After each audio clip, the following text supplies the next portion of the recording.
10 years later, 10th anniversary of the war in Iraq, Thomas Young, Iraq War veteran, wounded April 4th, 2004, his 5th day in Iraq, shot in Sadr City, is now writing a letter on this 10th anniversary called The Last Letter, a message to George W. Bush and Dick Cheney from a dying veteran. Thomas, can you read some of your letter to the former president and vice president? Absolutely. I write the 10th anniversary of the Iraq War on behalf of my fellow Iraq veterans. I write this letter on behalf of the 4,488 soldiers and Marines who died in Iraq. I write this letter on behalf of hundreds of thousands of veterans who have been wounded, and on behalf of those who bear those wounds. I'm one of those gravely injured. I am paralyzed in an insurgent ambush in 2004 in Sadr City. My life's coming to an end. I'm living under hospice care.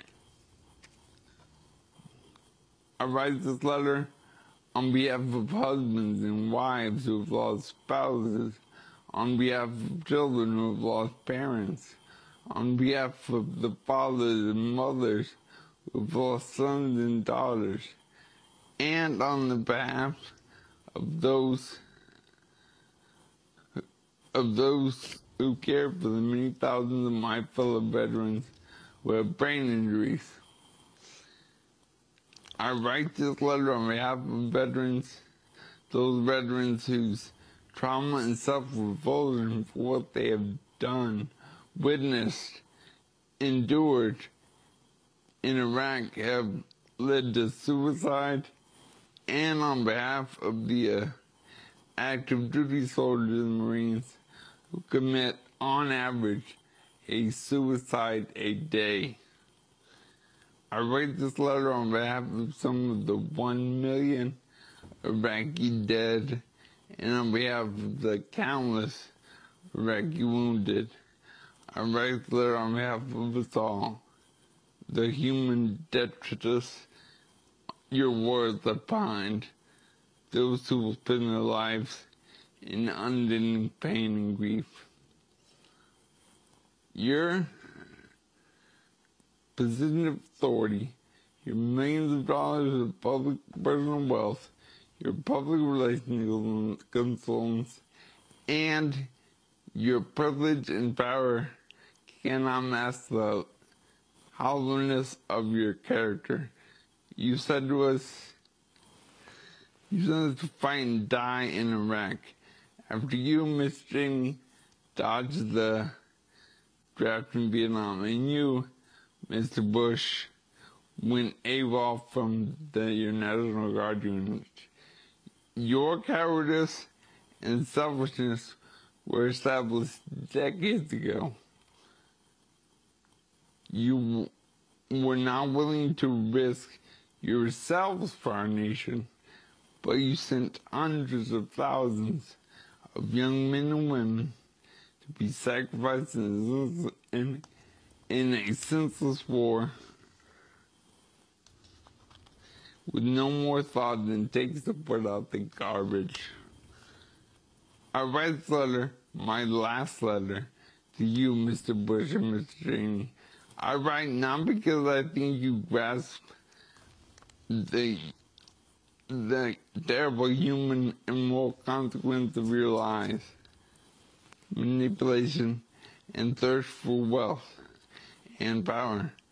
I write this letter because before my own death, I want to make it clear that I and hundreds of thousands of my fellow veterans, along with millions of my fellow citizens, along with the hundreds of millions of more in Iraq and the Middle East, know fully who you are and what you've done. You may have faced justice, But now you are each guilty of egregious war crimes, of plunder, and finally of murder, including the murder of thousands of young Americans, my fellow veterans, whose future you stole. I joined the Army 2 days after 9/11, after the 9/11 attacks. I joined the Army because our country had been attacked. I wanted to strike back at those who killed some 3,000 plus of my fellow citizens. I did not join the Army to go to Iraq, a country that had no part in the 9/11 attacks and did not pose a threat to its neighbors, much less the U.S. I did not join the Army to liberate Iraqis or to shut down mythical weapons of mass destruction facilities or to implant what you cynically called democracy in Baghdad and the Middle East. I did not join the Army to rebuild Iraq, which at the time you told us could be paid for by Iraq's oil revenues. Instead, this war has cost the United States over $3 trillion. I especially did not join the war to carry out preemptive war. Preemptive war is illegal in international law. And as a soldier in Iraq, I know now, abetting our society, abetting your idiocy and your crimes. The Iraq War is the biggest strategic blunder in U.S. history. It obliterated the balance of power in the Middle East. It installed a corrupt and brutal pro-Iranian government in Baghdad. One cemented in power through the use of torture, death squads, and terror. And it has left Iran as the dominant force in the region on every level: moral, strategic, military, and economic. Iraq was a failure, and it was you, Mr. Bush and Mr. Cheney, who started this war. It is you who should pay the consequences. I have, like many other wounded and many other disabled veterans, suffered from the inadequate and often inept care provided by the Veterans Administration. I have, like many other mental disabled veterans, come to realize that our mental and physical disabilities, wounds are of no interest to you, perhaps of no interest to any politician. We were used. We were betrayed. And we have been abandoned. You, Mr. Bush, make much pretense about being a Christian. But isn't lying a sin?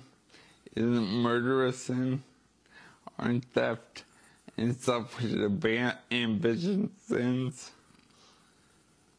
I am not a Christian, but I believe in the Christian ideal. I believe that what you do to the least of your own brothers, you finally do to yourself, to your own soul.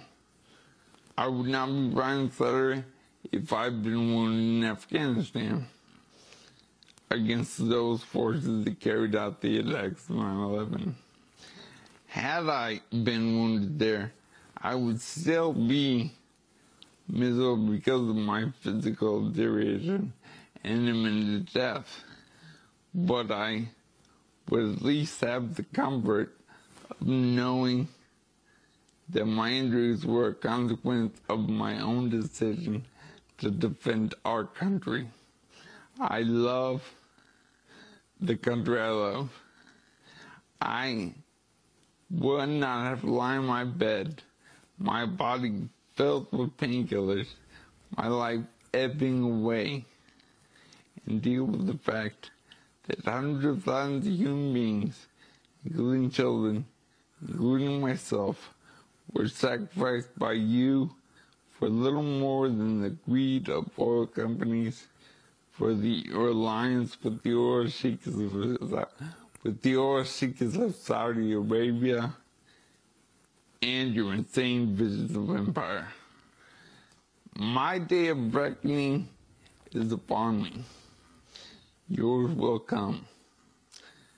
I hope you be put on trial, but mostly I hope, for your sakes, that you find the moral courage to face what you have done to me and to many, many others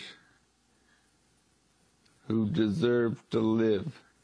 I hope that before your time on earth ends, as mine is now ending, you will find the strength of character to stand before the American public and the world, and in particular the Iraqi people, beg for your forgiveness.